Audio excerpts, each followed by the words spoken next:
Priatelia, v spoločnosti prebieha debata a takisto v Národnej rade v parlamente debata o dôchodkoch, o zrušení tzv. Rodičovského dôchodku a o navýšení 13. dôchodku a nejakých príspevkoch teraz ku Vianociam. Ale chcem rozobrať, o čo tu ide, čo sa tu stalo na Slovensku. Všetci dobre vieme, a hlavne vy, dôchodcovia, že to dôchodcovské odmeňovanie, tie naše dôchodky sú vlastne veľmi kolísavé, je to nespravodlivé. Mnohí celý život veľa pracovali, v podstate málo dostávajú. Bolo už viacej pokusov rôznych vlád, návrhov, zákonov zmeniť to, niekomu robiť kompenzácie. Celkovo dôchodky sú tu nízke a niektorí ľudia, hoci aj nepracovali takým užitočným spôsobom, majú vysoké dôchodky. Nebudem to celé viacej rozoberať, ale doterajšia vláda prišla s jedným výborným návrhom. Vymysleli systém, ako spravodlivejšie a dobrým spôsobom prispievania z platov detí budú dávané konkrétne percentá z platu každého dieťaťa z hrubej mzdy na dôchodok pre rodiča. Čiže ten nový rodičovský dôchodok. Takže k bežným dôchodkom dostanete ešte od svojich detí peniaze. Kde sa táto myšlienka vzala? Priniesli ju kresťanskí demokrati, kresťania, ktorí pôsobia v politike a reflektujú taký biblický princíp, že deti sa majú zodpovedne vedieť starať o rodičov, nielen ich nechať na dôchodkový systém, a tak použili princíp z jednej známej rozprávky Pavla Dobšinského o 3 grošoch. Ona je známa, ale v skratke poviem. Malý príbeh. Jeden chudobný človek v kráľovstve kopal, ťažko pracoval popri ceste. Kde sa vzal, tu sa vzal, kráčal okolo kráľ a opýtal sa: Človeče, čo dostávaš za túto ťažkú prácu, za celý deň, za túto ťažkú robotu? No a on odpovedá: Kráľu najjasnejší, dostávam 3 groše. Kráľ sa diví a pýta sa, ako sa vôbec z tohoto dá vyžiť.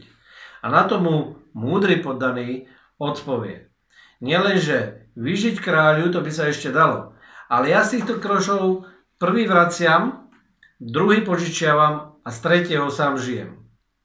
Kráľ toto už vôbec nevedel pochopiť, tak sa spýtal na vysvetlenie a odpoveď bola takáto. Najjasnejší pane, povie chudobný, múdry kopáč. Chovám si otca už starého a nevládneho a tomu vraciam 1 groš, lebo on ma vychoval. Ale mám synka, ktorému ja 1 groš dávam, lebo mu ho požičiavam pre budúcnosť, aby on mňa raz vrátil a postaral sa o mňa. A z toho sám potrebujem žiť.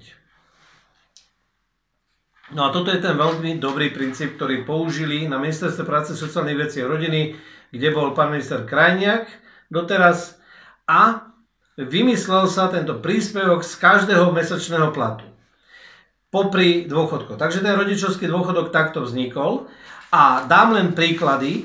Ak ste bol rodičom, ktorý mal 2 deti a tie zarábali okolo 1000 eur mesačne, tak vám z toho vyšlo, že za rok ste dostali ešte 360 eur z ich platov. Ak ste mali 3 takéto deti, ktoré okolo 1000 eur mesačne zarábali, dostali ste 540, a ak by ste mali 4 deti, tak by ste dostali 720 eur. No a toto vám chce táto nová vláda zobrať, zrušiť. A my sa pýtame prečo. Je to spravodlivé? Je to dobré?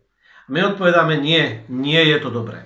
No ale keďže je tu ohnivá debata, tak čo zrazu, s čím sa nová vláda obránila? Nová vláda sa obránila tak, že povedala, že viete čo, my teda navrhneme zvýšenie toho 13. dôchodku, ktorý bol aj doteraz, ale oni to chcú zvýšiť, ale až o rok by ste to dostali a dostanete všetci paušálne 606 eur. Taký bol teraz taký návrh. No, lenže to sa nebude týkať vôbec tohoto dôchodku, tohoto roku, a ešte prídete o ten rodičovský príspevok. A ja viem, že ten rodičovský platil od januára tohto roka a v máji už ste dostali vyplatené mnohí dôchodci, a ja viem aj z blízkeho okolia, že niektorí dostali okolo 500 eur. A to je naozaj krásne prilepšenie v tomto našom dôchodkovom systéme, kde tí dôchodci sú skutočne podhodnotení a všetci vieme, že nežijú ako rakúski dôchodcovia alebo japonskí, ktorí cestujú po celom svete. A to nie je niečo, čo sa nám nikomu sa to predsa nepáči. No a tak ponúkla táto vláda, že zrušme to, ale my ponúkneme jednorazový príspevok. Na tieto Vianoce každý dostane 150 eur. Ohnivá debata prebiehala a tak vláda zrazu prišla s tým, že no dobre, tak minister financií uvoľní ďalšie peniaze, zrazu sa tu zobrali niekde milióny a že teda každý dostane teraz na Vianoce 300 eur dôchodok. Teda prepáčte, ten vianočný príspevok. No, nám sa tento princíp nepáči, pretože nie je celkom spravodlivý, lebo sú tu ľudia, čo majú veľmi nízke dôchodky a veľmi vysoké dôchodky a všetci dostanú rovnakých 300. A tak sme navrhli my v KDH, že to aspoň odstupňujme, dali sme pozmeňovací návrh, že tí, čo majú najnižšie dôchodky, dostanú viac a tí, čo majú najvyššie, budú dostávať menej, že to bude také spravodlivejšie, ale bolo nám to zamietnuté. No a tak sme sa rozhodli, že teda zahlasujeme aspoň za ten jednorazový príspevok. V KDH sme za to hlasovali a ja som za to hlasoval, ale celkovo to nepovažujeme za správne. A ani to rušenie toho rodičovského.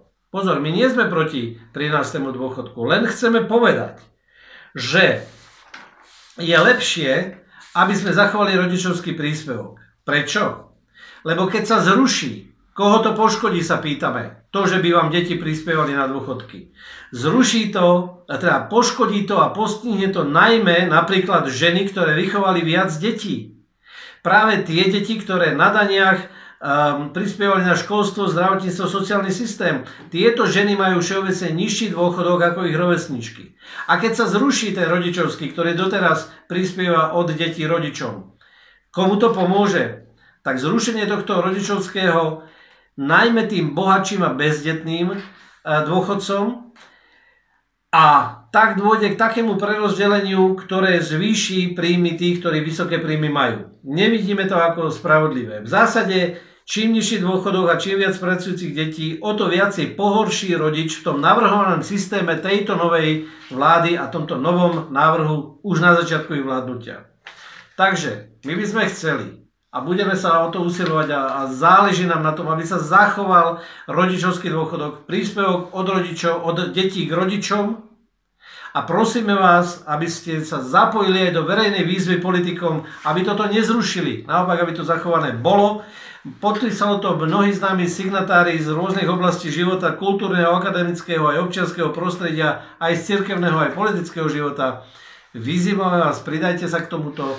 Tu je zverejnená tá výzva a zachovajme to, čo buduje medzigeneračnú spravodlivosť a čo pridáva nám dôchodcom, našim dôchodcom na to, aby mohli mať lepšiu životnú úroveň.